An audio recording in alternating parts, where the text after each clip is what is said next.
What's up, Space Pirates? This is your captain, the ever-charming Dr. Disaster. And now that Star Wars Outlaws is only a couple weeks away from release, it seems that Ubisoft and Disney are doing everything in their power to get people more interested in this piece of crap. I'm on my knees in a $900 suit! You know that things must be getting pretty bad, that there's no hype for a product when the companies start whipping out promotions like this one.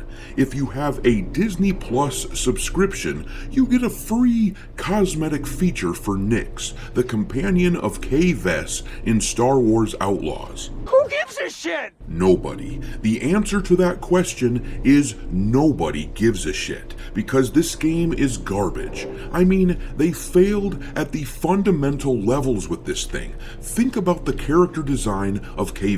She's just plain old but ugly. Guys don't want to look at her, and girls, they don't want to be her. Let's run a little thought exercise here. A lot of wokesters out there try to argue that actually Kay here isn't ugly, that we're just being hateful. Well, what do you think a woman's honest reaction would be if you told her that she looks just like this picture here?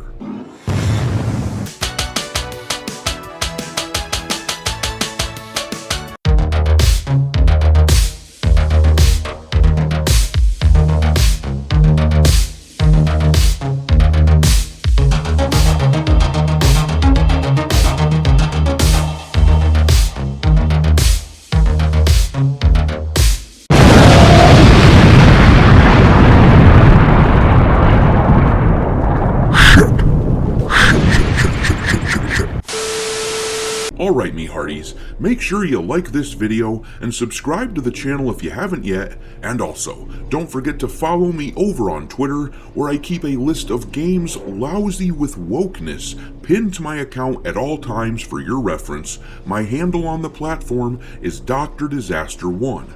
But anyhow, Star Wars Outlaws is really desperate to get some attention, despite the fact that Ubisoft announced that they're spending the most money they have ever spent on marketing for a single game in their history. Nobody is really talking about this turd. There's just no buzz.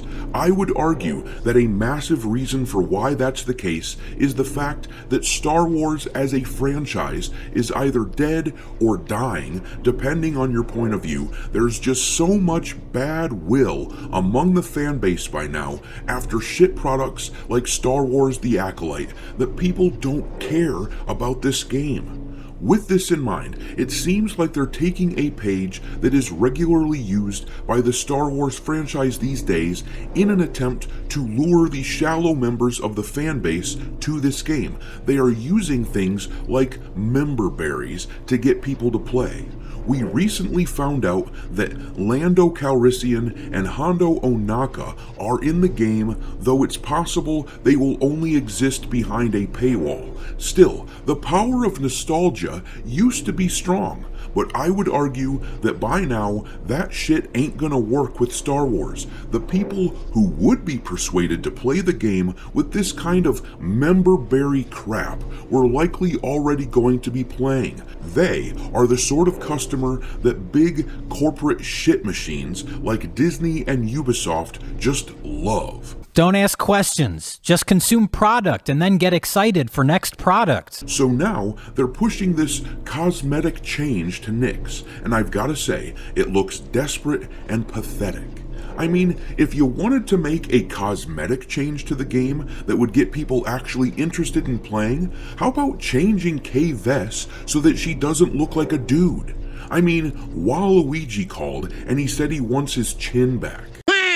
The people who care about aesthetics, the people who would actually give a shit about a cosmetic change in a game, those people were already avoiding this title no matter what, because Ubisoft made Kay look like the creature from the Black Lagoon. So who is this shit supposed to appeal to? And to top it off, this is just another expense required to get all the content in the game. A Disney Plus subscription is at least $10 these days, so it isn't enough that these corporate shitbags are siphoning every penny they can from players with the price points on this game. $70 buys you the basic package. $110 buys you the season pass, which includes the Jabba mission along with the Lando and Hondo content coming out later this year and early next year. And then $130 buys you the Rogue Infiltrator bundle. Now you can add another $10 on top of that if you want this stupid cosmetic shit added on top of it, meaning you'd have to pay $140 at a minimum to get all the content for this game. There's an old Chilean saying that describes what we're seeing here. I'm going to translate it for you. This is a frickin' scam.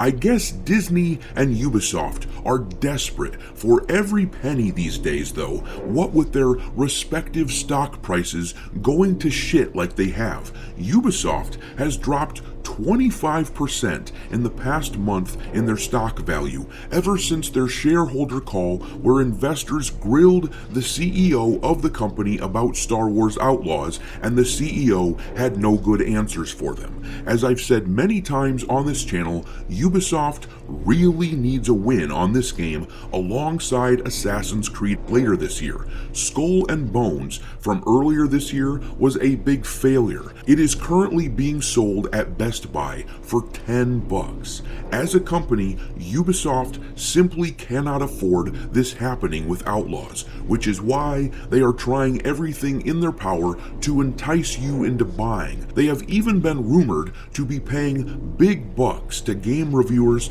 to tell everyone how great the game is, but it's too bad they didn't simply do the obvious thing and make Kay Vess not look like she does. But these activist developers are gonna do what they do, and now Ubisoft is stuck with this shit. But fortunately I'm not, because I don't have to buy it, and I sure as hell won't. With that said, I'm gonna leave it there. Drop your mockery of Star Wars Outlaws in the comment section below, and we will talk there. Thanks for watching, me hearties. If you haven't already, your captain is inviting you to subscribe to the channel and become a part of the crew. Life as a space pirate may not be glamorous, but there's always plenty of booty.